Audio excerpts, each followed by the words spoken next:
नमः श्रीयतिराजाय विवेकानन्दसूरये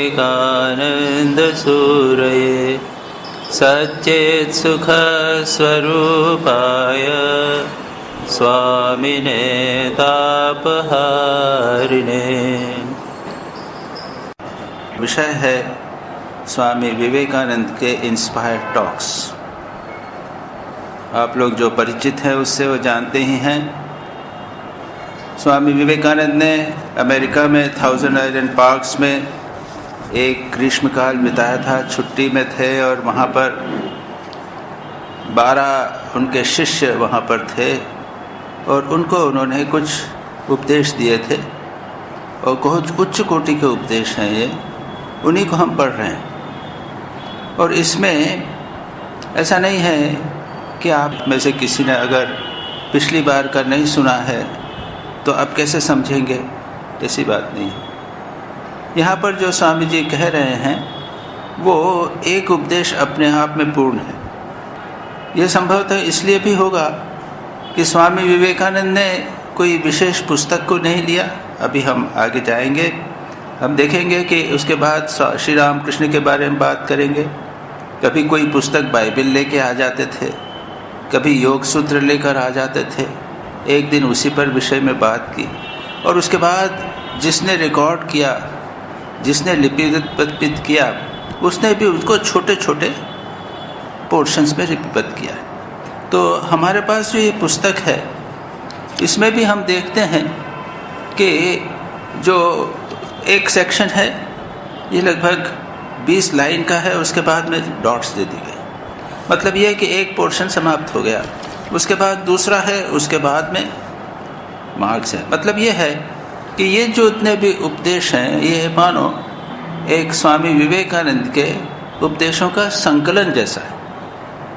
तो जो हो, हम उसी का पाठ अब करेंगे। जहाँ पर हमने समाप्त किया था उसके आगे की चर्चा करेंगे। तो स्वामी विवेकानंद क्या कहते हैं, हमने जहाँ तक किया था उसके आगे हम चर्चा करते हैं। मैं इंग्लिश में पढ़ूंगा और उसके बाद हिंदी अनुवाद भी करूंगा। The light divine within is obscured in most people. It is like a lamp in a cask of iron. No gleam of light can shine through. Gradually, by purity and unselfishness, we can make the obscuring medium less and less dense until at last it becomes as transparent as glass. Sri Ramakrishna was like the iron cask transformed into a glass cask through which can be seen the inner light as it is. We are all on the way to become the cask of glass and even higher and higher reflections. As long as there is a cask at all, we must think through material means. No impatient one can ever succeed. Hindi क्या है अनुवाद? अधिकांश लोगों में वही अभ्यंतरीय ईश्वरीय ज्योति आवृत एवं अस्पष्ट होकर रहती है, जैसे एक लोहे के पीपे के भीतर प्रदीप रखा रहता है पर उस प्रदीप की थोड़ी सी भी ज्योति बाहर नहीं आ पाती। पवित्रता एवं निस्वार्थता का थोड़ा थोड़ा अभ्यास करते करते हम इस बीच वाले आवरण को खूब पतला कर सकते हैं। अंत में वह कांच के समान पारदर्शी हो जाता है। श्री रामकृष्ण में मानो वह लोहे का पीपा कांच के रूप में परिणत हो गया है।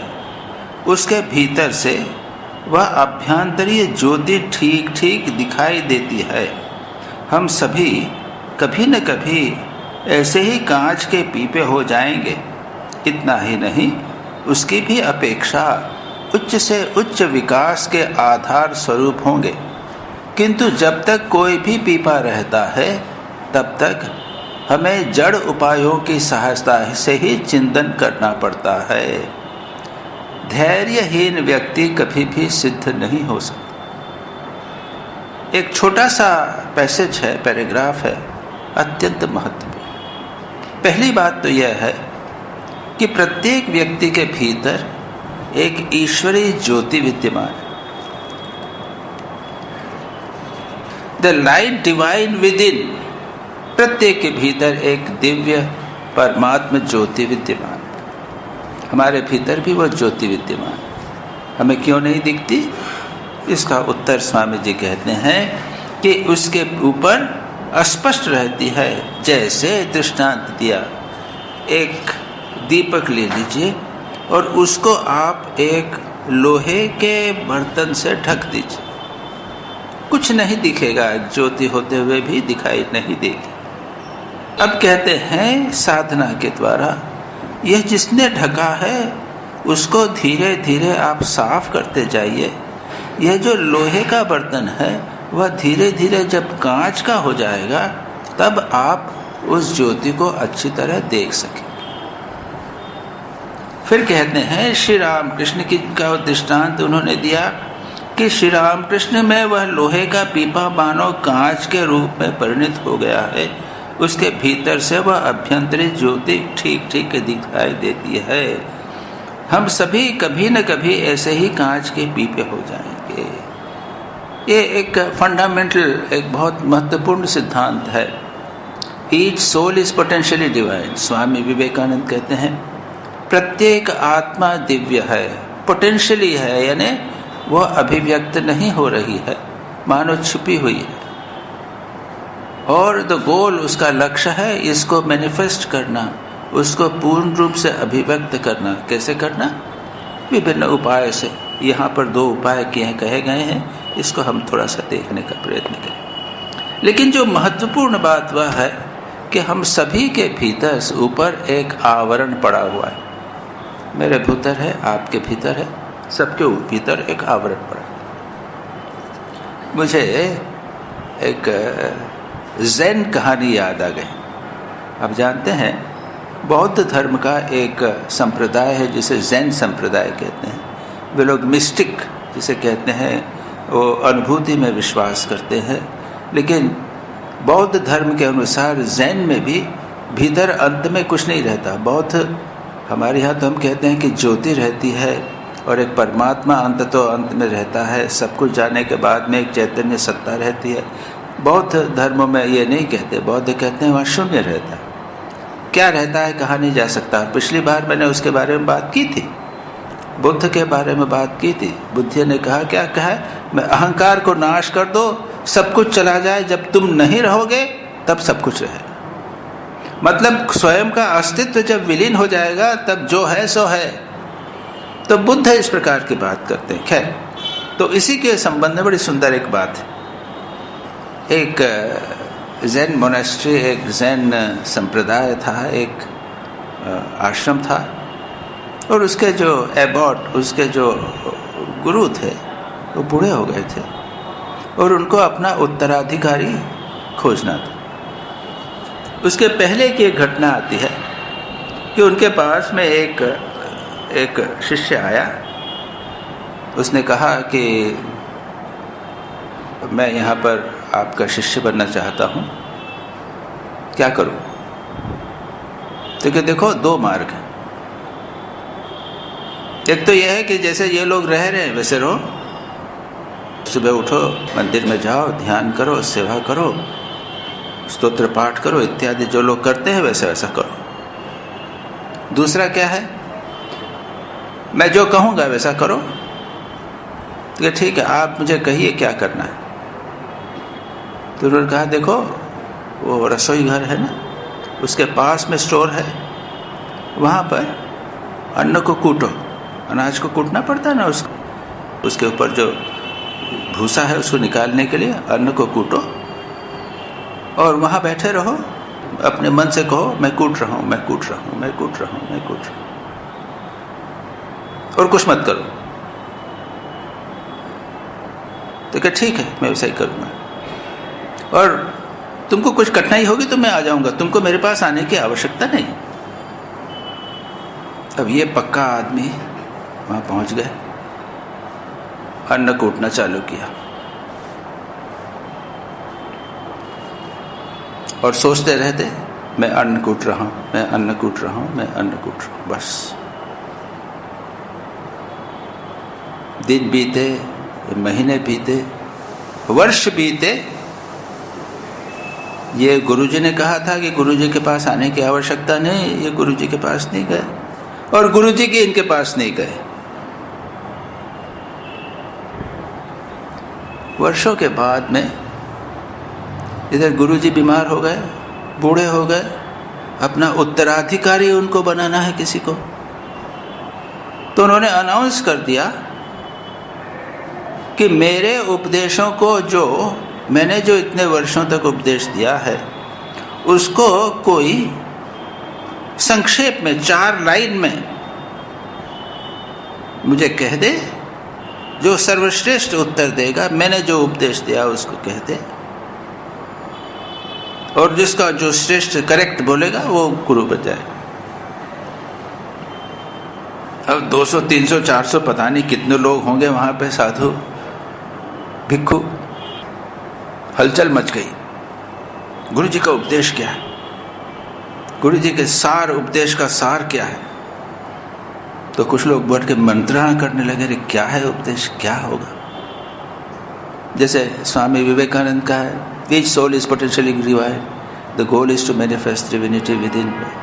श्री रामकृष्ण का उद्धर क्या है, ईश्वर दर्शन जीवन का उद्देश्य है, कामनी कांचन का त्याग, सर्वधर्म समन्वय, ऐसे 3-4 हजार बोल दिया।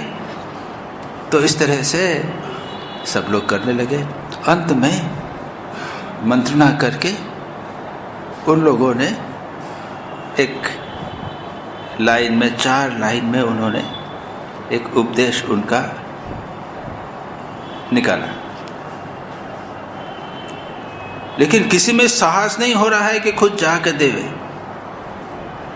क्या उपदेश? मन एक दर्पण है जिस पर धूल जम जाती है, उस धूल को साफ करने से आत्मा का प्रतिबिंब स्पष्ट होता है। जो वह यह जानता है वह सब कुछ जान लेता है। बड़ी सरल बात लगती है, सीधी बात लगती है, अच्छी बात लगती है। और यहाँ पर भी स्वामी जी क्या कहते हैं, इस संदर्भ में मैंने कहा, स्वामी जी क्या कहते हैं, ज्योति है, परमात्मा ज्योति हम सभी के भीतर है, और उसके ऊपर एक आवरण है। वह आवरण बड़ा घना है, लोहे का है। उस आवरण को आप साफ करते जाइए, तब क्या होगा, वो जब बिल्कुल कांच जैसा हो जाएगा, तब आप अपने इसको ज्ञान प्राप्त होगा, ज्योति के प्रकाश चारों ओर। ये करके वो को भेज दिया गया। गुरु जी गुस्सा हो गए, किस मूर्ख ने ये कहा है?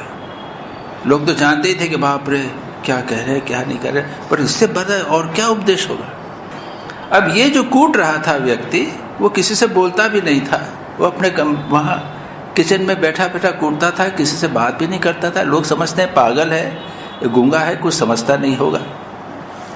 तो लोग ऐसे बात करते करते जा रहे थे, इसके पास से जा रहे थे कि गुरुजी ने तो इस उपदेश को अस्वीकार कर दिया। तो इसने बात सुनी, तो क्या बात हुई? तो लोगों को आश्चर्य हुआ, इतने वर्षों बाद ये कैसे पूछ रहा है? अरे तू समझ के पूछ, सुन के क्या करेगा? अरे बोलो ना, क्या कहे। उसने कहा, लोगों ने बात कही, सारी घटना कही, ये उपदेश दिया था, तो गुरु जी तो मानते नहीं है इस चीज को। तो भी हंसते हुए कहा था, तुम लोग सचमुच मूर्ख, गुरु जी हंसेगी ना तो क्या करेंगे? अरे मन है ही नहीं, धूल जमेगी कहाँ? जो इसको जान ले वो सब कुछ जान जाता। जाओ गुरु जी को बोल दो। जब गुरु जी को सुना तो उन्होंने कहा कि ये किसने कहा है? तो कि उसने कहा। तब गुरु जी ने कहा कि मैं पहले ही जानता था कि वो इतने वर्षों तक मेरे पास नहीं आया है, मतलब वो गहरा हो गया है। और अंत में वो उसके बाद में वही एबॉट बनते हैं, बहुत बड़े एक जैन मास्टर बनते हैं। तो वहाँ पर जैन में, बुद्धिज्म में क्या है, वहाँ तो कुछ है नहीं। तो वह कहते हैं मन तो है ही नहीं। यहाँ स्वामी जी किसे कहते हैं? हम मन को मानकर चलते हैं। पतंजलि योग सूत्र में चित्तवृत्ति निरोध को मानकर चलते हैं, चित्त को मानकर चलते हैं। साधना का उद्देश्य है चित्त को या तो शांत करना, निरोध करना, या फिर उसको शुद्ध करना। यहाँ स्वामी जी शुद्ध करने की बात कहते हैं। श्री रामकृष्ण भी कहते हैं, सभी जगह पे हम कहते हैं चित्त शुद्धि, चित्त शुद्धि, चित्त शुद्धि। पातंजलि योग सूत्र में क्या कहते हैं? जब चित्त शुद्धि हो जाती है, चित्तवृत्ति निरोध हो जाती है, तब क्या होता है? कैवल्य। पुरुष यानी चैतन्य आत्मा प्रत्येक के भीतर है और प्रकृति है, दोनों जुड़ी हुई है। उनका जब चित्तवृत्ति निरोध हो जाता है, चित्त शुद्धि हो जाती है, योगांग अनुष्ठानात् अशुद्धि क्षये ज्ञान दीप्ति आविवेक ख्याते है। ये सूत्र है। यम नियम आसन प्राणायाम प्रत्याहार धारणा ध्यान समाधि, ये 8 अंगों का अभ्यास करने पर, अशुद्धि के क्षय होने पर, जो यहाँ पर कहा, जो ऊपर का जो वो है वो काला हो रहा है, लोहे का है, उसके साफ होने पर ज्ञान दीप्ति, उसके भीतर जो ज्ञान है वह प्रकाशित होगा। आत्मा है वहाँ पर, वह पुरुष का कैवल्य है। पुरुष यानी चैतन्य आत्मा का कैवल्य। कैवल्य यानी क्या? अकेलापन होना। वो प्रकृति और पुरुष मिले हुए हैं, वे अलग हो जाएंगे। तो ये जो सिद्धांत है, ये द्वैत परक सिद्धांत है, या यह मानकर चलने वाला सिद्धांत है कि एक सच्चिदानंद स्वरूप आत्मा विद्यमान। लेकिन जो मैंने बौद्ध धर्म की बात कही, ज़ेन की बात कही, वहाँ पर कहते हैं कुछ नहीं। वो कहते हैं कि मन तो है ही नहीं, धूल जमेगी का। इसको जान लो बस, ये साधना की आवश्यकता ही नहीं है, चित्त शुद्धि की आवश्यकता ही नहीं है। आप जान लो कि मन तो है ही नहीं। ये डायरेक्ट उनका है। और इसलिए ज़ेन बुद्धिज्म में कई विभिन्न प्रकार की एक्सरसाइजेस हैं, कई साधनाएं हैं, बड़ी इंटरेस्टिंग साधनाएं, विचित्र प्रकार की, विभिन्न प्रकार की साधनाएं। उदाहरण के लिए कोई व्यक्ति आता है, क्या करूं? उसे कहते हैं इस पर सोचो, उसका जवाब दो। क्या? एक हाथ की ध्वनि, 2 हाथ की ध्वनि हुई ना, हम सब जानते हैं। 2 हाथ की ध्वनि, ताली बजाई। 1 हाथ की ध्वनि, 1 हाथ की ध्वनि कैसे होगी? ये हुई? गुरु के पास गई है? नहीं। 1 हाथ हुआ? नहीं। ऐसे वाक्य या ऐसी समस्याएं देना जो युक्ति संगत न हो। अब मेरे पास पुस्तक नहीं है, उसमें इस तरह के कई चीजें होते हैं। इसको बोलते हैं कौन, KOAN। वो युक्ति संगत नहीं है, वाक्य बोल देते हैं, उसके बाद इस पर विचार करो। क्यों? हमारा मन क्या है? हमारा मन युक्ति संगत विचार करता है, रैशनल माइंड। इसके बाद ये होगा, इसके बाद ये होगा, इसके बाद ये होगा, इसके बाद ये होगा। हम सब विचार करते हैं तो एक के बाद एक के बाद एक संगत विचार करते हैं। और बौद्ध धर्म इसे कहता है कि मन तो है नहीं, इसको तोड़ना है। तो एक वाक्य दे दिया, एक समस्या दे दी जो युक्ति संगत नहीं है। अब इसे विचार किया, दुर्भाग्य से हमारा मन उसमें भी युक्ति संगत विचार करने का प्रयत्न करता है। 1 हाथ का ध्वनि तो ऐसी होना चाहिए। गुरु कहते नहीं, जब विचार करते करते करते मन थक जाता है, युक्ति संगत विचार नहीं करता, तब मन नहीं रहता।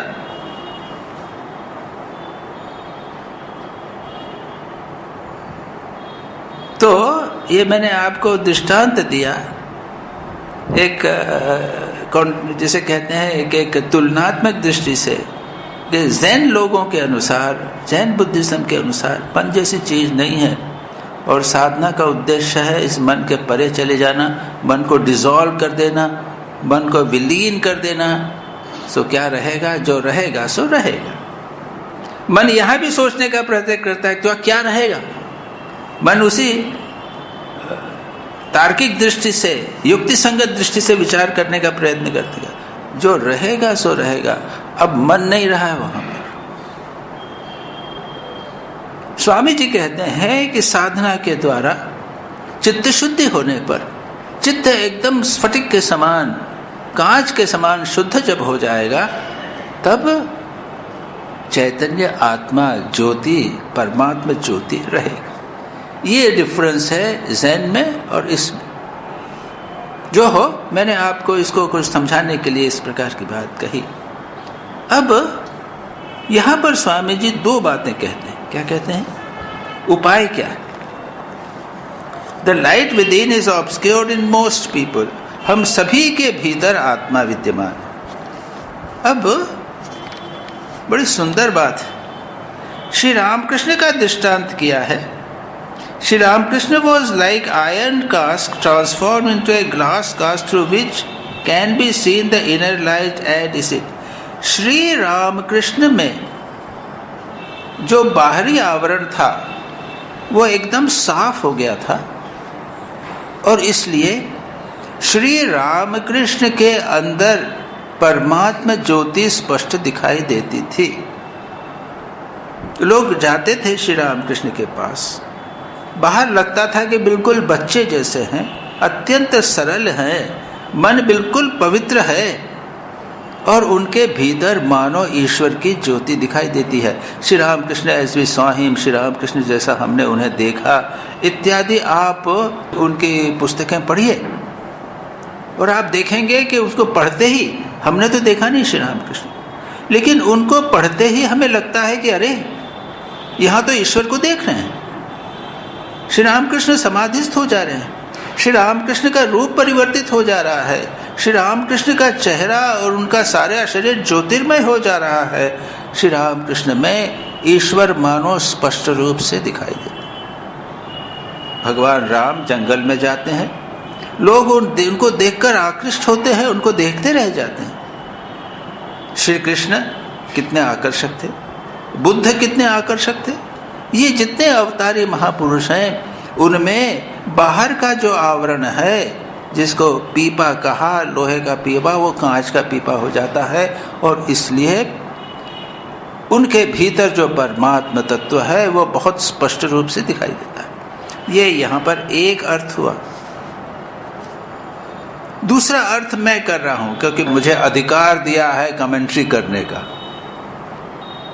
व्याख्या कर रहा हूँ, और वो ये है कि जिसमें यह पीपा साफ हो जाता है वह दूसरे के भीतर परमात्मा को देख सकता। हम नहीं देख सकते। हमारा भीतर का मन का पीपा जब साफ हो जाएगा तब हमारे भीतर हम अब परमात्मा को देख सकेंगे, और हम बाहर भी परमात्मा को देख सकेंगे। ये सारी साधना का लक्ष्य है, याद रखिए।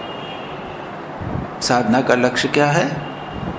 अपने भीतर परमात्मा को देखना और संसार के समस्त प्राणियों के भीतर से परमात्मा को देखना। Each soul is potentially divine. मेरे भीतर परमात्मा विद्यमान है और रोगी नारायण में भी विद्यमान है, इसलिए हॉस्पिटल। यहाँ पर बैठकर इस मठ सेंटर में, इस आश्रम में या मंदिर है, यहाँ बैठकर मैं ध्यान करता हूँ, वो मूर्ति में भगवान को देखने की और स्वयं में भगवान देखने की।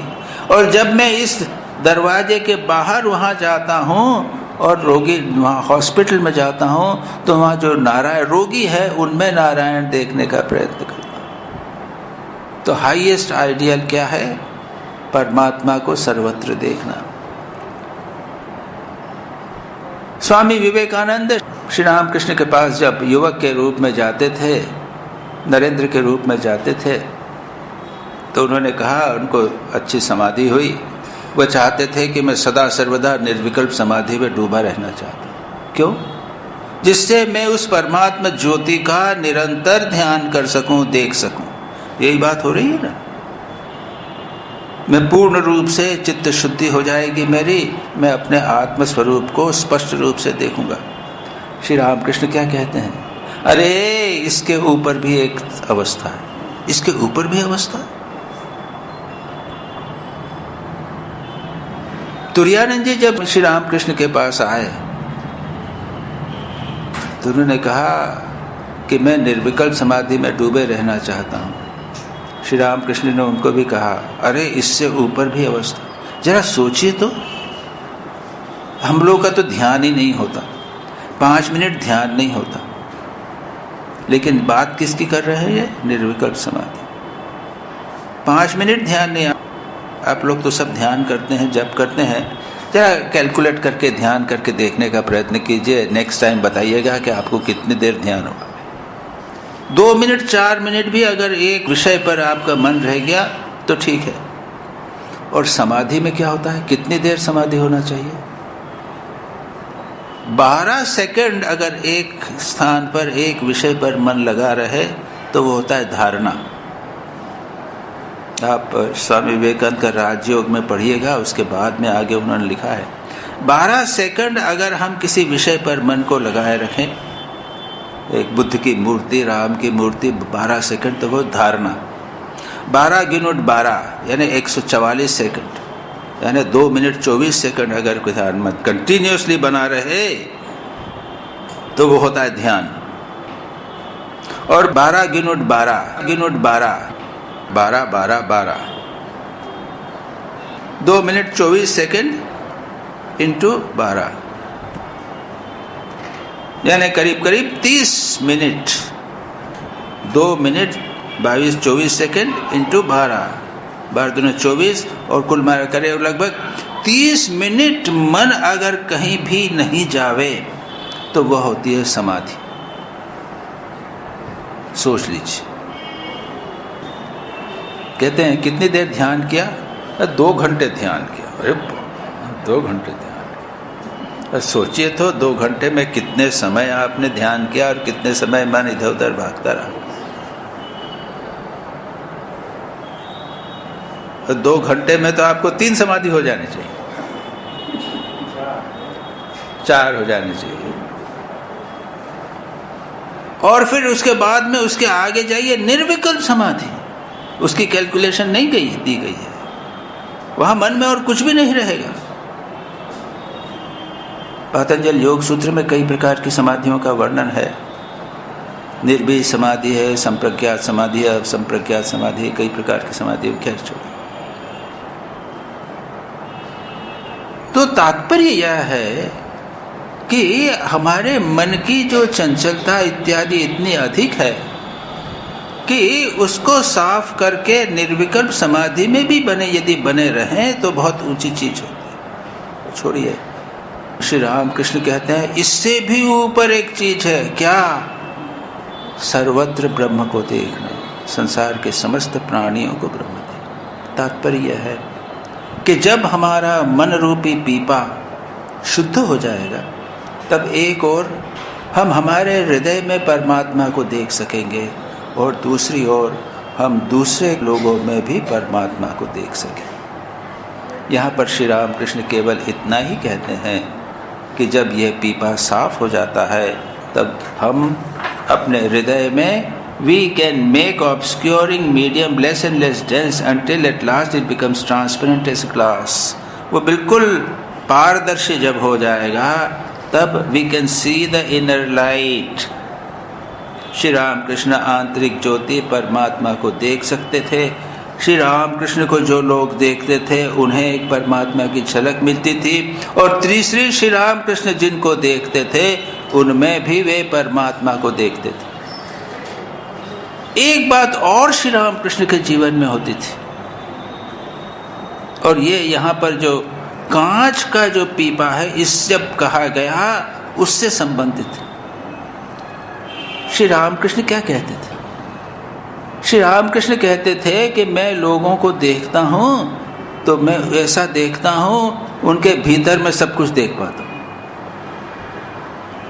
जिस प्रकार अलमारी के भीतर सारी चीजें कांच के अलमारी हो तो सब देख लेते हैं, एक बच्चा भी देख लेता है, उसको मालूम है कि कौन सी अलमारी में कोई मिठाई पड़ी हुई है।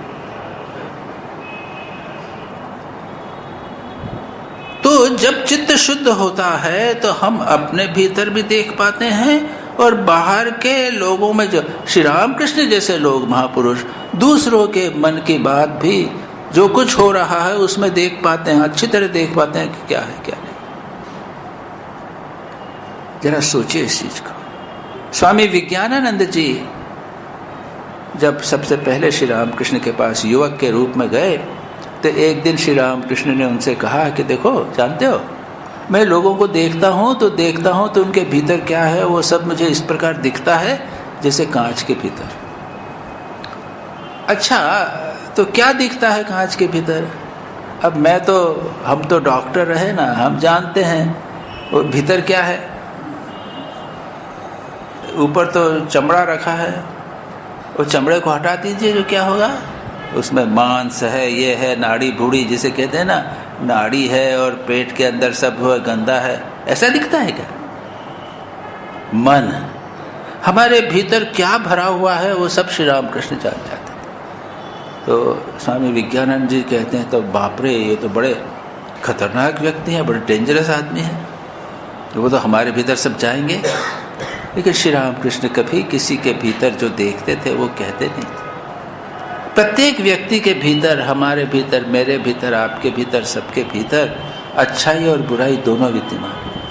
श्री रामकृष्ण सब जानते हुए भी केवल अच्छाई प्रकट करते थे, बुराई कभी नहीं देखते। और जो दूसरे महापुरुष हैं स्वामी विवेकानंद जैसे, वो भले ही व्यक्ति का मन नहीं जान पाएंगे लेकिन उसके भीतर जो चैतन्य है परमात्मा को देख पाएंगे। तो ये दो डिफरेंट लेवल्स हो गए देखने के। श्री रामकृष्ण जैसे व्यक्ति जो है भीतर वो सब कुछ परमात्मा है ये भी जानते हैं। नरेंद्र को कहते हैं, उनके लिए रोते हैं, व्याकुल होते हैं, रात रात नींद नहीं आती। और जब नरेंद्र ने कहा कि ऐसा करेंगे तो आपको जड़ भरत की तरह पुनः जन्म लेना पड़ेगा, आप हिरण बन जाएंगे। श्री रामकृष्ण चिंतित हो गए, माँ जगदम्बा के पास गए, प्रार्थना की। माँ ने कहा कि तू उसमें परमात्मा को, भगवान को देखता है इसलिए प्यार करता है। श्री रामकृष्ण प्रसन्न होकर आए और कहा, साला तूने मेरे को डिस्टर्ब कर दिया था, मेरे को कंफ्यूज कर दिया था, मैं तुझे इसलिए प्यार करता हूँ कि मैं तुझमें भगवान देखता हूँ। श्री रामकृष्ण लाटू समाधिमस्त हो गए थे, लाटू बैठे हुए थे वहाँ पर। शिव जी के शिव मंदिर है ना, दक्षिणेश्वर में शिव मंदिर है, वहाँ लाटू, युवक लाटू ध्यान कर रहा था। श्री रामकृष्ण कहे थे, कहाँ गया? वो तो श्री रामकृष्ण की सेवा करता था। पता लगा वहाँ है, जाकर देखा तो पसी से लथपथ है। श्री रामकृष्ण उसकी पंखा करने लगे। लाटू जब होश में आए तो क्या आप क्या कर रहे हैं? मैं आपकी सेवा करूँगा, आप मेरी सेवा कर रहे हैं? कि नहीं, मैं तेरी सेवा नहीं कर रहा हूँ, तेरे भीतर जो शिव है उसकी सेवा कर। माँ शारदा श्री रामकृष्ण के चरण दबा रहती हैं, श्री रामकृष्ण उसको प्रणाम करते। माँ ने पूछा कि तुम मुझे कैसे, किस दृष्टि से देखते हो? तो कि जिस जन्मदात्री माँ ने मुझे जन्म दिया, इस शरीर को जन्म दिया, जो भवतारिणी की मंदिर में पूजा होती है, वही तुम मेरे चरण सेवा करो। मैं तुम्हें साक्षात भगवती के रूप में देखता। तात्पर्य क्या? श्री रामकृष्ण सभी में भगवान देख रहे हैं। इसके साथ में वो, उसके साथ में उनकी मन का गठन कैसा है, अच्छा बुरा कैसा है, वो सब देख रहे हैं। लेकिन अंततो गत्वा उनके भीतर जो चैतन्य आत्मा है, उसकी संभावना है, उसको वो देख रहे हैं। ये रामकृष्ण मिशन का एक बहुत महत्वपूर्ण सिद्धांत है। प्रत्येक व्यक्ति में जो पापी से पापी है उसके अंदर परमात्मा है, उसको अभिव्यक्त करना है। एक गांव का व्यक्ति निरक्षर है, अनपढ़ है, वो कल्चर्ड नहीं है, सांस्कृतिक नहीं है, वो यहाँ आता है, ट्रेनिंग मिलती है, धीरे धीरे उसके जीवन में परिवर्तित हो जाता है, वो बड़ा हो जाता है, पढ़ लिखता है, उसके बाद में कहीं पर प्रोफेसर बन जाता है। ये क्या हुआ? उसका जो आवरण है, जो था, उसको धीरे धीरे हमने व्यक्त किया। तो ये एक बहुत महत्वपूर्ण बात है, इसलिए मैंने उसको थोड़ा विस्तार से लिया है। सारी साधना है इस चित्त शुद्धि की। हमारा चित्त जो है बहुत मोटा है, बहुत यानी लोहे का बना हुआ है। इससे हमारे चैतन्य आत्मा जो है वो, उसका प्रकाश जो है वो अभिव्यक्त नहीं हो रहा है। चित्त शुद्धि के द्वारा उसको व्यक्त करना। अब चित्त शुद्धि जैसी बड़ी चीज को स्वामी जी ने 2 बातों में कही। Gradually by purity and unselfishness we can make the obscuring medium less and less dense until at last it becomes transparent as glass. Unselfishness and purity. कितनी महत्वपूर्ण, कितनी सुंदर बात है। कई जगह Swami ji purity, patience, perseverance, इस प्रकार के बात कई प्रकार के स्वामी जी कहते हैं। एक स्थान पर स्वामी जी 3 बातें कहते हैं। Truth, purity and unselfishness. Wherever these are, there is no power below or above the sun to crush the possessor thereof.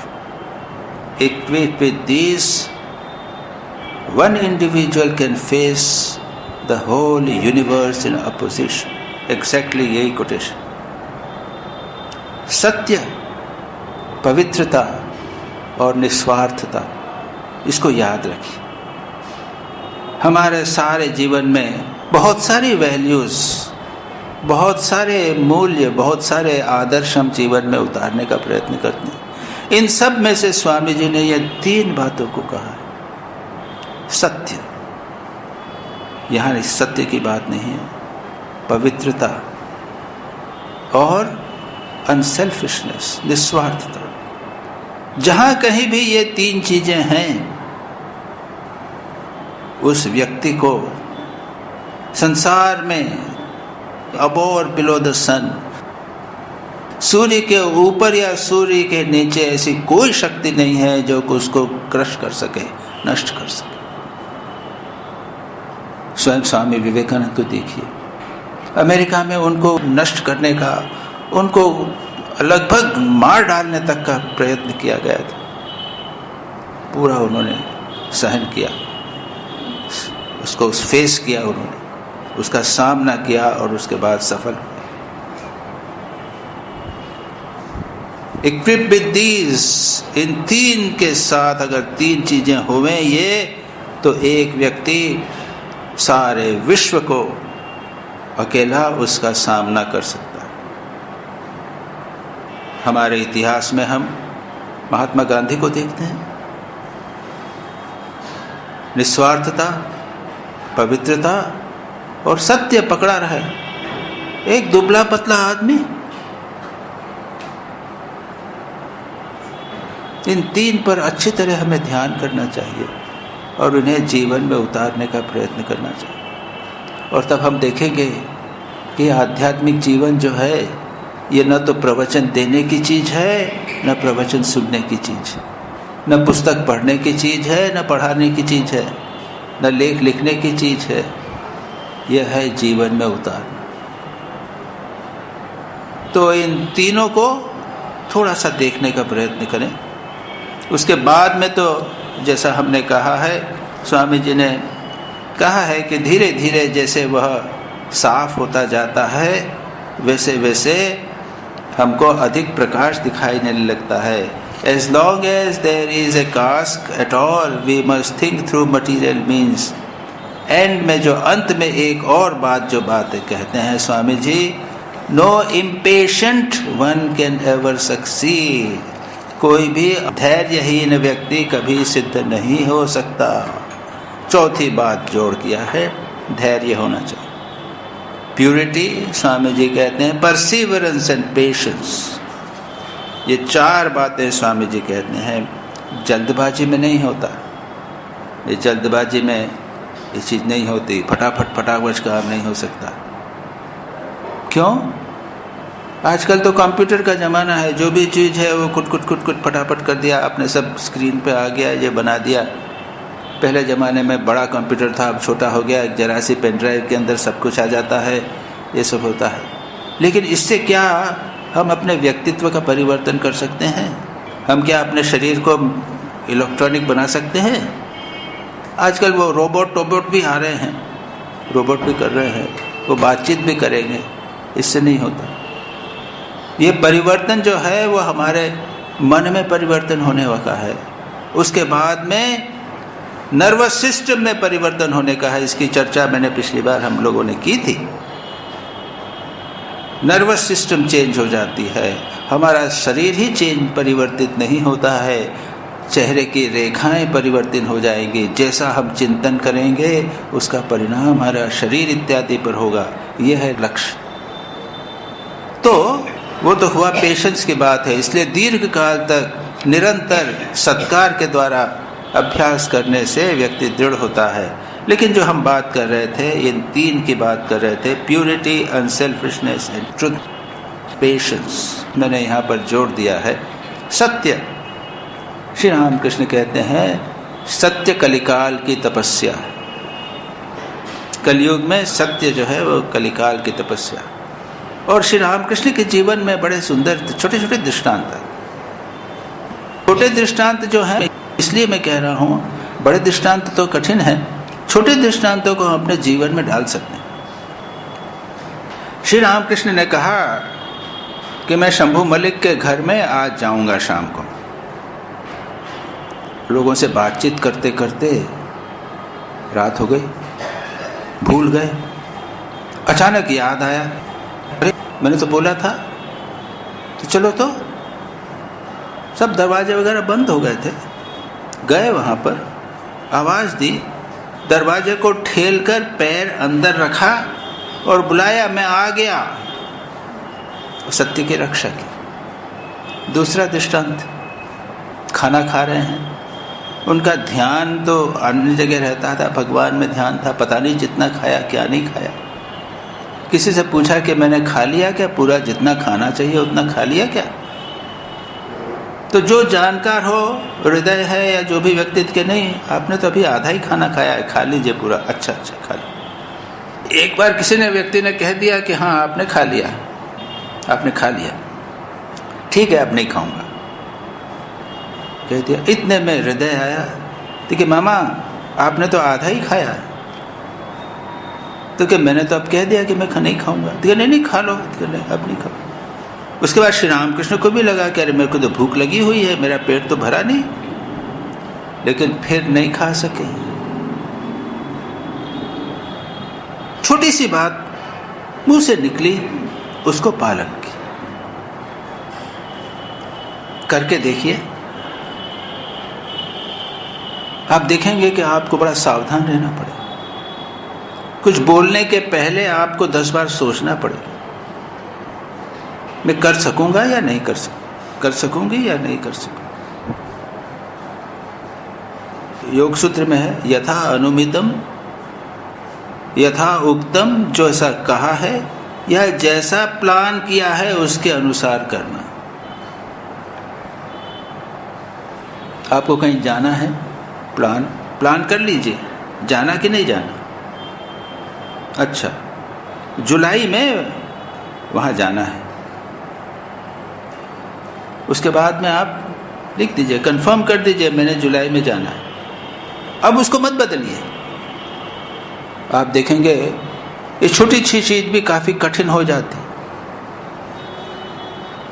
हम लोग कितनी बार टिकट चेंज करते हैं आजकल का, तो ज़माना बड़ा मुश्किल हो गया। 3 महीने पहले, 4 महीने पहले आपको रिजर्वेशन करना पड़ता है और उसके बाद कैंसिल करना पड़ता है। तो जब आप इस सत्य के ऊपर देखेंगे, जाएंगे, तब देखेंगे कि ये छोटी सी बात को भी पकड़े रहना बहुत कठिन हो जाता है। महाभारत की तो छोड़ दीजिए, युधिष्ठिर की बात छोड़ दीजिए, वो तो बहुत उच्च कोटि के, वो सत्य को, छोटी बात और बड़ी बात को भी पकड़ के रहते हैं। लेकिन छोटी छोटी बातों में जो बात कहें उसको जरा सोच कर कहें। जैसा हमने देखा है वैसा बोलें, इसको भी सत्य कहते हैं। और जैसा मैंने कहा है वैसा करना, और जैसा मैंने सोचा है जैसा मैं अनुभव करता हूँ, जैसा मेरा ज्ञान है उसके अनुसार बोलना, इस प्रकार का ये सत्य एक बहुत बड़ा विषय हो जाता है। तो जो हो, एक यहाँ पर बात कही, सत्य को पकड़े रहना। दूसरी बात प्यूरिटी, पवित्रता। और पवित्रता में कई चीजें आती हैं। एक तो होता है बाह्य सोच, बाहरी पवित्रता, हमारा शरीर स्वच्छ रहे, हमारा घर साफ रहे, कमरा साफ रहे, हमारे कपड़े साफ रहें, ये बाह्य सोच है। लेकिन इससे अधिक महत्वपूर्ण है आंतर सोच, यानी मन की पवित्रता। और मन की पवित्रता में दो महत्वपूर्ण बातें। एक तो यह है निस्वार्थता। जब चित्त शुद्धि की बात की जाती है, कर्मयोग के द्वारा चित्त शुद्ध होता है इत्यादि, वहाँ पर है फल त्याग, निष्काम भाव से कर्म करना, जो कर्म करें उसके फलाकांक्षा त्यागना, यानी निस्वार्थता। जो दूसरी बात आ रही है, सेकंड पॉइंट है निस्वार्थता, ये प्यूरिटी का पवित्रता है। और उसके साथ दूसरा है यौन संबंधी विचार न होना, सेक्सुअल थॉट्स, काम संबंधी विचार न होना, मन में किसी भी प्रकार से काम के विचारों को पूरी तरह दूर करना, ये हुआ पवित्रता का बहुत महत्वपूर्ण। ये दो बातें पवित्रता से खास करके संबंधित। और तीसरी बात है निस्वार्थता। निस्वार्थता, अब ये बहुत बड़ा विषय, बचपन से हम सुनते आए हैं, निस्वार्थ होना, निस्वार्थ होना। गीता में फल त्याग की बात कहा गई है, कर्मण्येवाधिकारस्ते मा फलेषु, फल की इच्छा नहीं करना। अब अपना कर्म किया और उसके बाद उसको छोड़ दिया। स्वार्थ हमारा नहीं हो, दूसरे का स्वार्थ हो, जहाँ कहीं भी स्वार्थ की बात हो उससे दूर रहना। तो इस प्रकार से स्वामी जी ने यहाँ पर 3 वैल्यूज़ की बात कही है और बहुत महत्वपूर्ण बात किया है, जिसको हमने अब काफ़ी विस्तार से बात की। उसके बाद में अंत में, इस पैराग्राफ के अंत में स्वामी जी एक बहुत महत्वपूर्ण बात कहते हैं, no impatient one can ever succeed. कोई भी अधैर्यवान व्यक्ति, धैर्यहीन व्यक्ति कभी भी सिद्ध नहीं हो सकता। और इसको पातंजल योग सूत्र में कहा है, दीर्घ काल तक साधना करने पर ही व्यक्ति सिद्ध होता। और इसको हम बार बार कह चुके हैं, दीर्घ काल इसलिए कि हमें अपने शरीर, मन, प्राण इत्यादि में आमूल चूल परिवर्तन करना है। एक बिल्डिंग बना देना बहुत आसान है, लेकिन अपने शरीर को परिवर्तन करना, अपने मन को परिवर्तन करना आसान नहीं है। इसलिए दीर्घ काल तक उसको करना पड़ेगा। दूसरी बात है कि हमारे जो संस्कार बने हैं, हमारा जो चिंतन बना है, ये दीर्घ काल के संस्कारों के कारण बना है, जन्म जन्मांतर के संस्कारों के कारण बना।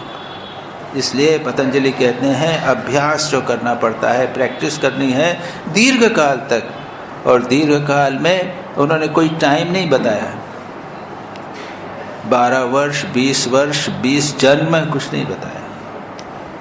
तो वहाँ पर तो उसकी व्याख्या करते हुए कहते हैं 12 वर्ष तक आप निरंतर अगर बिना किसी व्यवधान के किसी कार्य को करें तो उसके संस्कार पड़ जाते हैं। 12 वर्ष के संस्कार के द्वारा दृढ़ भूमि हो जाते हैं। 12 वर्ष तक मन, वचन, काया से कोई अगर सत्य बोले तो जो वो कुछ बोलता है वो सत्य हो जाता है। 12 वर्ष तक कोई अहिंसा का मन, वचन, काया से अहिंसा का पालन करे तो उसके पास में लोग हिंसा नहीं कर सकते, वैर त्याग हो जाता है इत्यादि। बहुत सारा विस्तार है, वो बहुत पातंजल योग सूत्र का 3 जो चैप्टर है वो सारा का सारा इन सिद्धियों पर ही आधारित है।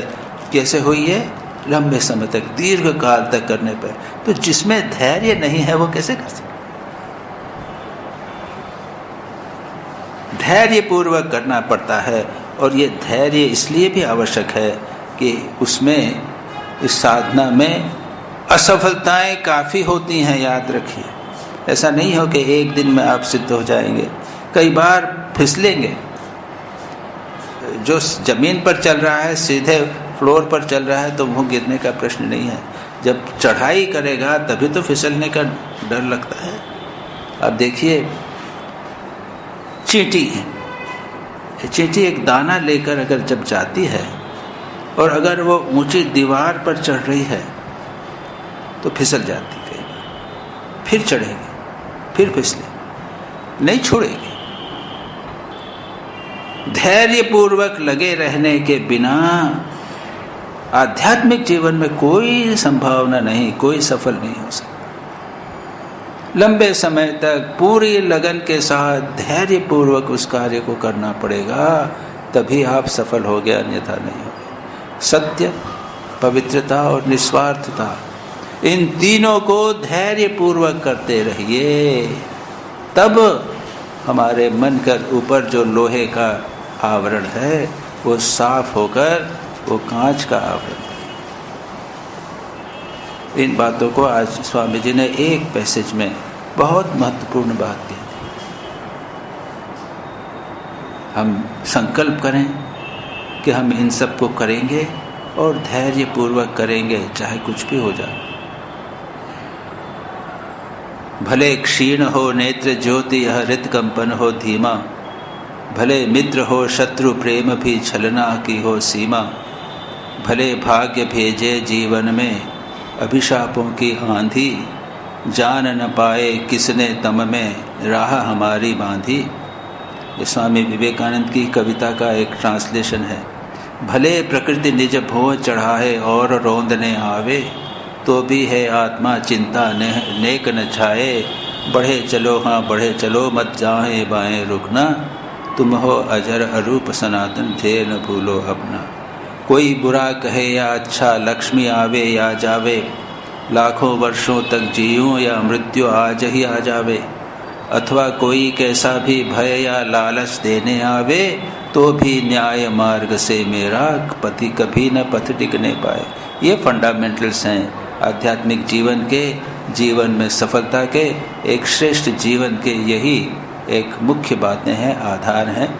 इनको हमें स्वामी जी ने यहाँ पर 4 बातों में इनको यहाँ पर इसके उन्होंने सारांश दिया है। हम यहीं पर इसको समाप्त करते हैं, कल इसके आगे की चर्चा पुनः करें। नमः श्री यतिराजाय विवेकानंद सूरये सच्चित् सुख स्वरूपाय स्वामिने तापहारिणे।